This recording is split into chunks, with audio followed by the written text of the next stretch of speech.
መሀላችን እያባባሸልሹ ማለት ነው። ይኸውልህ ጉዳዩ ያንተ ነው፣ ሀሳቡ ያንተ ነው አይደለ? ማውራት ያለብን ነገር አውራኝና በቃ እኔ እናንተ እንጨርስ። ሲጀመር እኔ እናንተ እንጨርሳለን ብለን ነው አይደል እዚህ የመጣሁት። አንደኛ ነገር ሲቀጥል ደግሞ እዛም እያላችሁ የነበራችሁት እናንተም ቢሆን ሁለታችሁ ነው አይደለ? ስለዚህ ልታወራኝ ከመጣ ሜሮን እናታውቃትም። ሜሮን እንግዳ ናት። አንተም ብታወራ ምን ትሆናለህ? አንተ ብታወራ ምን ትሆናለህ? በስነ ስርዓት እያወራች ነበር። በስነ ስርዓት እያወራች ነበር። ማይሆን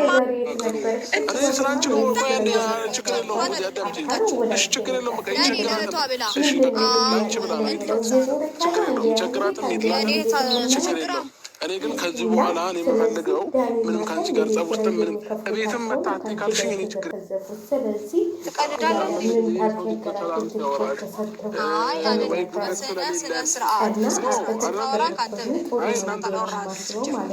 እናንተ ብቻ ጸበኛ ወይም እናንተ ብቻ ጉልበተኛ ምናምን የሆናችሁ አይነት ስሜት እንዳይሰማኝ። የሰው ልጅ ሲያከብርሽ ነው የምንልሽ፣ የሰው ልጅ ሲያከብርሽ ነው የሚታገስሽ። ገባሽ? እኛ ጉልበት ሳይኖረን ወይም የሆነ ነገር ጸብ ፈርተን ምናምን አለ ነገሮችን በሰላም እንታ በሚል አረዳሽ ያለ የሰው ልጅ ደግሞ በሰላም በዚህ ልክ ነው ለውኔ ይገባናል። ከዛ በኋላ ልጁን ባግራውንድ በደንብ ያያል፣ ያጠናል። የሚፈልገውንም በኋላ በደንብ የምናየው ይሆናል ማለት ነው። ማንም የወደውን ማንም ይጠላዋል። ማንም ሪስፔክት ሲያደርገው፣ ማን ሲንከባከበው፣ ማን ሲፈልገው እንደነበረ አብረን የመንከባከብ አይደለም። ልጅ ከባድ ነው። ሰው ይቅርባል። ጨርሳል መሰለኝ አይደል? ማውራት ያለብኝ ነገር ወርቻለሁ። ሁለታችሁ የምላችሁ ነገር ቢኖር እኔ ዛሬ ግን ለማንኛውም ልዩ ተፈቅዶለታል ማለት ነው። ምንም ንቀቷን ንቀት አይደለም ማለት ነው። ንቀቷን ንቀት አይደለም። በአብርሽ ላይ ተንጠላልቶ እዛ ላይ ስለተፈቀድ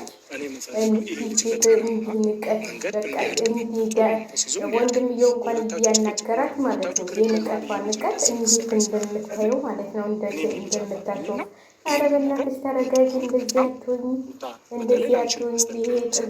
ይሄ ጥጋብ ላንቀለው ወንድ ልጅ ነው እንደዚህ የምትሆነው። ነገ ልጁ አድጎ እኮ አባቴን ማለቱ የት ይቀር? ለምንድነው አንተ እንትን እንደምፈልገው አውቀው በምፈልገው ነገር ነው እየመጡብኝ ያሉት። እኔ ገብቶኛል፣ ችግር የለውም እኮ ያንን እኔ ማየትን ስለምፈልግ ከልጄ ጋር ጊዜ ማሳለፍ ስለምፈልግ ያንን ነገር ስለገባቸው ነው ዛሬ ላይ እንደዚህ ለመጫወት እኔ ላይ እየሞከራሉ። ቢቸግርሽ ማለት ነው ማንም ዜሮ የሚያይሸለም ለምን ስለምናውቀው ነው። የኢትዮጵያ ኑሮ እውነቴን ነው የምላችሁ። እኔ በቀደም እየታዘብኩት እዚህ ሀገር ራሱ በጣም የታዘብኩት ነገር ምን መሰላችሁና ሴትዮ የባሮክ አይደለም የምትኖረውና እያተለያይተው ነው የሚኖሩት። ወንድሟ ማለት ነው የእሷ ልጆቿ እሷ ጋር የሚኖሩትና በጣም እየገረመኝ ነገር ማለት ነው ምንም ሆነ አሁን እሷ ቤት ባላት የራሱ ሆነ በቃ አንተም ሪስፔክት እንዲደረግ ከፈለግ ሪስፔክት ያደረገ ሰው ሪስፔክት አድርገው። ልጅሽ ስለሚያስቸግር ከቤቴ እንዳይመጣ ልጅሽ እንዳይመጣ ብሎኛል ብላ በቀደም ራሱ የእንትን ያፈጥሩ ሲሄዱ ልጁን ይዛ ሄደች። እንደምንድን ነው የማትወስጂው ስላት አይ እሱ ስለሚያስቸግር ወንድሜ ደግሞ አይምጣ አለች። ከዛ በጣም ገርሞኝ ለካ አባትና እናት አብረው ሲኖሩ ነው ይሄንን እንኳን መረዳት። እናትና አባት አብረው ሲኖሩ ነው ሁሉም የሚያከብረው ማለት ነው። አንቺ አሁን የረቱን ነው የምታየው። በኋላ ግን አንቺ ብቻሽን ስታሳድጊው ልጅሽ አይንጣብኝ የሚል ሰው ነው የሚበዛበት ማለት ነው። አባትና እናት ግን አብረው ሲያሳድጉ ሁሉም ይንከባከባል። እና ዛሬ እኛ ቤት ነበረ። አሁን ነው ጨራርጌ ወደ ውስጥ የገባሁትና ከኛ ቤት ነበረ። እሱ እንዳለ ልጆቹን ይዞ መጣ። 16 ናቸው ምናምን ልጆቹ አሉት ይዞ መጣ። ከዛ ገርሞኝ ያንቺ ልጅ አይምጣ ብሎ ለምን የእሱን ልጆች ሰብስቦ አሁን ሁለተኛ ቀናቸው ማለት ነው።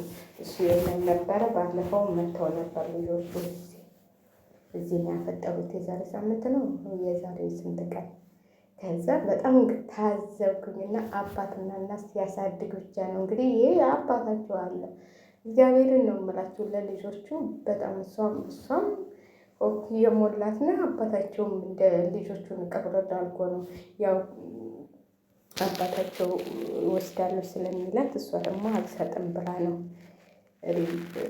አላገባም ብላ ነው። 5 ዓመታቸው ነው ከተፋቱ፣ ግን ልጆችን ይወስድብኛል ብላ አላገባችም። ታገብተው ልጆችን ይወስድብኛል ብላ ሰውየውም አላገባም። እና በጣም የሚገርም ነገር እና አባትና እናት አብረው ሲኖሩ ነው የሚያከብረው ሰውን ብዬ ታዘብኩኝ። እንደው ታዘብኩ ሰውየውን ቅድም እያየሁት እየታዘብኩን ነበር። እውነቴን ነው የምላቸው። የገዛ ወንድሟ ነው ያንቺ ልጅ ያስቸግራል። ምንም እኮ አያስቸግርም፣ ይጫወታል እንደማንኛውም። እንደውም በጣም ልጆች የተረጋጉ ናቸው። እውነቴን ነው የምላቸው። ትንሽ እሱ ያው ቴሌቪዥን ያህል አይበድ ተላለው እንትን ይላል እንጂ ምንም የሚያስቸግሩ አይደሉም። እንደውም በጣም ጨዋዎች ናቸው ልጆቿ። እንደሌላ እንትን ልጆች አይደሉም። እኔ እውነቴን ነው የምነግራቸው። አንቺ በጣም ጥሬኛ የተረጋጋች በቃ እሱም ሁሉ ነገር ነው። ተውጭ ካላቸው ተውጭ ነው የሚያደርገው። ምንም የሚያስቸግር ነገር የለም። ግን አባትና እናት አብረው ስላልሆኑ ነው እንዲህ ብዬ ንገረመኝ። ይህንን እንደዚህ እናትና አባት አብረው ሲያሳድጉ ነው ልጃቸው ራሱ እንትን የሚለው ማለት ነው። ማንም ፊት ሊነሳው አይችልም። ስለዚህ ሩታ አሁን እነሱ ሆይ ስላሉሽ ልጅሽንም ካላባት ማስቀረት እኔ ጥሩ ነው ብዬ አላስብም። እውነቴን ነው የምልሽ። ልጅሽን ማንም እንደ አባቱ ሊሆንለት ሜሪ አባት ልትሆነው አትችልም ወይ? ይሄ ባለጌ ስድ ዱርዬ አባት ሊሆነው አይችልም። አባቱ ብቻ ነው የሚሆነው። ስለ ልጅሽ ደግሞ ማንም አያገባውም። አንቺና እሱ ብቻ ናቸው የሚያገባቸው አይደል እንዴ? እንዴት ነው ልጅህን አታይም ብላችሁ የምታባረሩት? ስለዚህ እኔ አሁን የምታደርገው ነገር ሩታ እኔ እንጃ በጣም የሚያስጠላ የቅናት ነው እንጂ ይንትል አይደለም።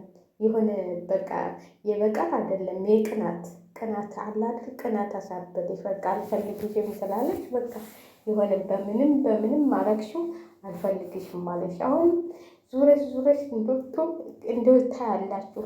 ሳምንት አይሆንም እንደገና ደግሞ አብረን እንሆን ባትለው እንደው ምን አለሽ ትሉኛላችሁ። አሁን ደግሞ ከሄርሜላ ጋር ሊጋቡ ነው። ስለዚህ ታያላችሁ። ግን እኔ የሩታን የምመክርሽ ልጅሽን ከአባቱ ጋር ብታገናኙ፣ አባቱ ጋር ቢያድግ፣ ተስማምታችሁ ሁሉንም ነገር ትታችሁ ልጃችሁን ብታሳድጉ ነው። ልጃችሁን ብታሳድጉ እንጃ እኔ ምንም እንትን የሚላችሁ ነገር የሚጎላችሁ ነገር የለም። ለድራማም ተሆነ ይህን ማስመሰል ቢቀርባችሁ፣ አንቺም እንዲህ ጥጋብሽ ብርድ ቢልልሽ ያለ የሰው ልጅ እኮ አንቺ የሰው ልጅ እኮ እንትን ነው። ውደዱ ተወድሽ። አሁን ደግሞ ሁሉም በቃ እንዴት እንደሚያደርጋት ደግሞ ቅብር የሰው የንቀቷን ንቀት ማለት ነው። ከየት እንደመጣች እኮ የመጣችበትን እራሱ አላውቀውም አለች። እንዴ የመጣሽበትን ረሳሻት እንዴ? ያቺ ሹራብ ረሳሻት እንዴ? ምን አይነት ሹራብ ነበረ? ስመጪ የሆነች ታይትና ሹራብ ለብሰሽ ነበረ ከአብርሽ ጋር ስትገናኙ። እንደውም አብርሽ ታሞ በፍቅር የተነሳን ያክመዋለሁ እያልሽ ከእህቱ ጋር አልነበር? እሷ ልጅ ግን ጠፋች። ተወቻችሁ በቃ እርግፍ አድርጋ ተወቻችሁ። እሷነት የራሷ እንትን ቢዚ ነች። ስለዚህ ሚዲያ ላይ ራሱ ጠፍታለች ማለት ነው። ከወለደች እንደውም ብዙ ሚዲያ ላይ አትሰራም። ለምን እንደሆነ አላውቅም። እህትየዋ ማለት ነው። ማን ነበረ ስሟ? ሄለን ማነው ስሟ? እችኛዋ ነች እንግዲህ እችኛዋ እና ወንድሙ ነው። አሁን ወንድሙ ቻናል ሲከፈትለት በቃ ይቀዘቅዛል ማለት ነው። ስለዚህ ብትለጋጉ ጥሩ ነው ብዬ ነው የማስበው። ለማንኛውም ውድ ቤተሰቦች ሸር ላይ ካድርጉኝ። እኔ ሰቤም እየቀነሰ መጥቷል። ለምን እንደሆነ አላውቅም። ማን እንደሚወስድብኝ አላውቅም። እስቲ ንገሩኝ፣ ማን ነው የሚወስደው? ማንሳትቶ ነበር በፊት ያነሳብኝ ነበር። በቀን እንደው 5 ሰው ጀምሮኝ እንደው ሁለቱን አስቀምጦ 3ቱን ይወስደው ነበር። አሁን ደግሞ ተነስቶበታል።